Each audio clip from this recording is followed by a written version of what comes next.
Good morning everyone. कैसे हैं सभी? अच्छे होंगे, वेरी गुड। ओके, तो आज हम आपके सामने ज्योग्राफी का एक और बेहतरीन क्वेश्चन लेके आए हैं। देखिए, ज्योग्राफी जो है ना, अगर समझ में आने लग जाए ना तो बहुत ही टैलेंटेड सब्जेक्ट है। इसमें आपका ऐसे ग्रोथ होगा, आपको समाज के बारे में, फैली कृतियों के बारे में तो पता चलता ही चलता है, उनकी समस्याओं के बारे में पता चलता है कि आखिर ये समस्याएं आखिर हो क्यों रही हैं। तो आज का हमारा क्वेश्चन है कि आयु लिंग में, ये जो आयु लिंग है, इसमें असंतुलन का वर्णन करना है। यानी कि क्या कारण है पूरे विश्व के अंदर या इंडिया के अंदर कि जो स्त्री पुरुष है उनके भी जो अनुपात है वो कम ज्यादा क्यों रहता है। भाई क्या कारण है, भाई क्या ऐसी वजहें हैं कि लड़कियां लड़कों की अपेक्षाएं कम होती हैं? वजह क्या है? चलो पॉइंट्स पे हम आपको रिमाइंड करते हैं। हमारा क्वेश्चन ये है कि पूरे विश्व के अंदर से क्या कारण है कि जो लड़कियां, जो स्त्रियां हैं, जो पुरुष हैं, उनके मुकाबले में उनकी संख्या कम होती है। हमारा क्वेश्चन ये है। आई होप कि आपको समझ में आएगा मेरा क्वेश्चन क्या है, क्योंकि उत्तर आप तभी दे पाओगे जब आपको क्वेश्चन समझ में आएगा, और अगर आपको क्वेश्चन समझ में नहीं आएगा तब आप आंसर नहीं दे पाओगे। ठीक है, तो हमारा जो क्वेश्चन है वो ये है कि ये जो महिलाएं हैं इनकी संख्या पुरुषों के मुकाबले में कम क्यों होती है। देखो, पहला रीजन हम आपको बताने जा रहे हैं, स्त्री पुरुष के जन्म में अंतर। देखो, जो जन्म होता है वो तो प्राकृतिक है, ठीक है, लेकिन इसके अंदर भी एक साइंटिफिक रीजन ये है कि जहां पर पूरे विश्व के अंदर 100 अगर बॉय जन्म लेते हैं तो उसी ही समय के अंदर 107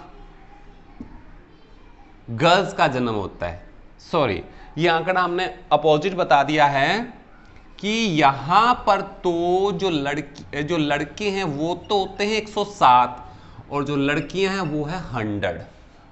ये मैं रेशियो पूरे विश्व का बता रहा हूं कि यहां पर जो रेशियो है 100 लड़कों के 107 लड़कों के मुकाबले में जो लड़कियों का जन्म है वो होता है 100। और ये 7 जो है ना, आंकड़ा देखने में छोटा लग रहा है लेकिन ये पॉपुलेशन को, अनुपात को बहुत बड़ा फर्क डाल देता है। अब आप सोच के देखिए, हमारे इंडिया के अंदर मान के चलो 2 मिनट के अंदर 100 बच्चों का जन्म होता है, मान के चलो, तो उस 100 बच्चों में से अब आप ये नहीं कि 50 लड़के हो गए और 50 लड़के हो गए, नहीं, 40 के करीब तो लड़कियां होती हैं और 60 के करीब लड़के हो जाते हैं। तो रेशो बढ़ता बढ़ता इतना ज्यादा बढ़ जाता है कि इस अनुपात को हम चाहकर भी नहीं संभाल सकते। तो पहला रीजन आपने क्या लिखना है कि पूरे विश्व के अंदर जो जन्म दर है वो लड़कों की ज्यादा है और लड़कियों की कम है। ठीक है, फिर रिपीट कर रहा हूं पहले पॉइंट में कि स्त्री पुरुष के अनुपात के अंदर जो संख्या कम आ रही है महिलाओं की जन्म लेने की, वो पुरुषों के मुकाबले में काफी कम। ऐसा क्यों? तो पहला रीजन है कि 107 लड़कों के ऊपर 100 लड़कियों का जन्म हो रहा है अगर हम पूरे विश्व का आंकड़ा देखें तो। उसके बाद जो हमारे पास सेकंड पॉइंट्स आ जाता है वो है स्त्री पुरुष के मृत्यु दर में अंतर। पहले तो आंकड़ा यहां कम हो गया और रही सही कसर हम लोग क्या कर देते हैं, मृत्यु दर को बढ़ा देते हैं। और मृत्यु दर किसकी बढ़ती है? महिलाओं की बढ़ती है। कैसे बढ़ती है ये तो आपको बताने की जरूरत नहीं है, फिर भी आपको एक बार रिमाइंड करवा देता हूं। हमारे भारत में और विकासशील देशों के अंदर, क्योंकि हमारा इंडिया भी विकासशील देश है, इनके अंदर आज भी महिलाओं के साथ असमानता का व्यवहार होता है। कन्या भ्रूण हत्या एक मैन लॉजिक है। कई बार तो जन्म से पहले और कई बार जन्म के बाद ही लड़कियों को जान से मार दिया जाता है।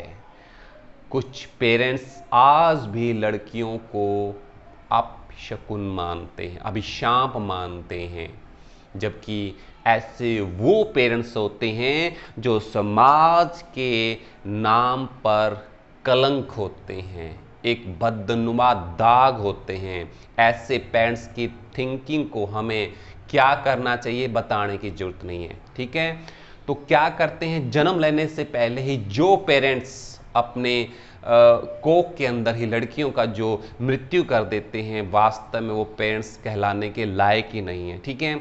उसके बाद क्या होता है, जैसे जैसे लड़कियां बड़ी होती जाती हैं उनके साथ भेदभाव होना शुरू होता जाता है।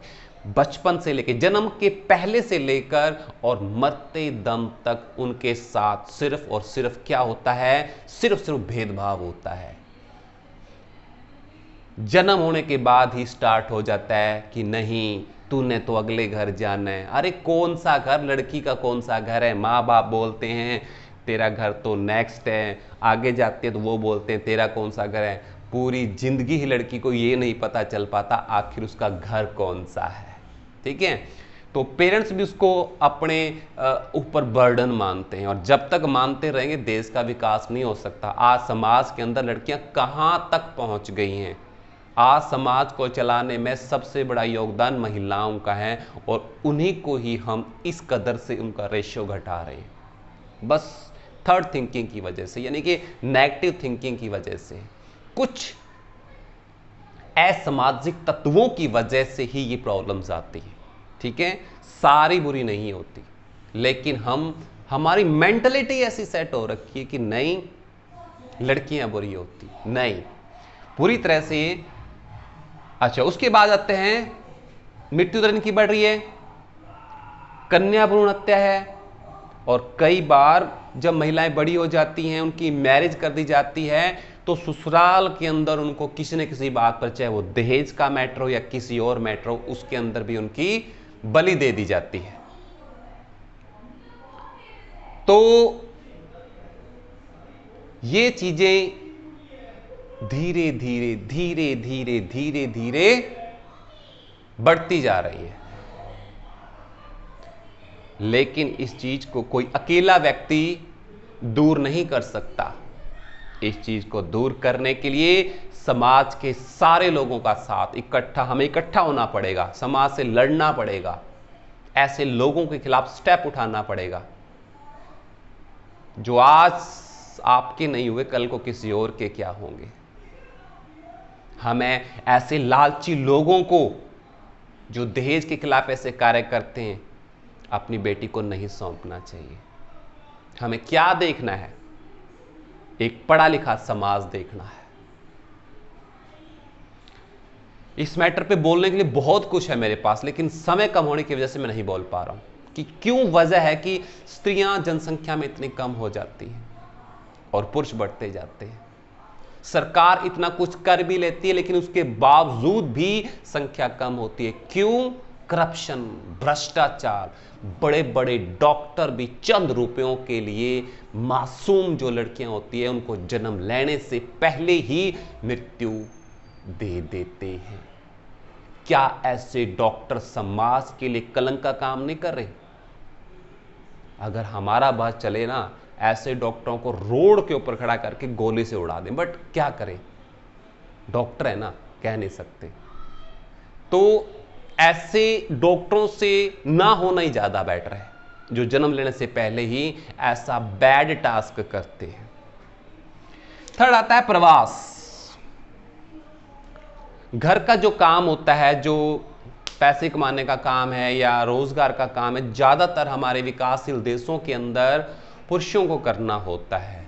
और पुरुष क्या करते हैं, काम करने के सिलसिले के अंदर कहां चले जाते हैं, बाहर चले जाते हैं। प्रवास का मतलब काम करने के कई बार 2-2 साल 4-4 साल वो बाहर चले जाते हैं। तो जिससे क्या होता है जो महिलाओं की जो संख्या है वो और भी ज़्यादा कम हो जाती है। तो आपको ये तीनों पॉइंट समझ में आ गए होंगे। पहला तो अंतर यहां हो गया 100 और 107 का। दूसरा मृत्यु दर, और मृत्यु दर के अंदर घरेलू हिंसा भी आ जाती है, लड़ाई की जाती है, महिला हर काम के अंदर महिलाओं को दोषी ठहराया जाता है। आजकल के जो जेंट्स है पता नहीं अपने आप को समझते क्या है, जबकि वो 0 पॉइंट्स भी नहीं है महिलाओं के मुकाबले में। सहन शक्ति नहीं है, पढ़े लिखे होके भी ऐसा काम करते हैं। I hate that guys. Okay, I hope कि क्वेश्चन आपको समझ में आ गया होगा। और अगर आप चाहते हैं आपके पास लेटेस्ट वीडियो आती रहे तो प्लीज़ चैनल को सब्सक्राइब जरूर करें, ताकि आपके पास आपके विचार, हमारे विचार आपके तक पहुंचते रहे। मुझे बड़ा अच्छा लगेगा अगर आप कमेंट करें। कोई बात नहीं, मैं ये नहीं कहता कि पॉजिटिव कमेंट करो, अगर आपको अच्छी नहीं लगती वीडियो कोई बात नहीं, आप भी कमेंट कर सकते हो, आई डोंट माइंड। बट मुझे खुशी इस बात की होगी कि आपने वीडियो को देखा, जो हम मेहनत कर रहे हैं आपके लिए, हमें बड़ी खुशी होगी। ओके, धन्यवाद। आपका दिन शुभ रहे।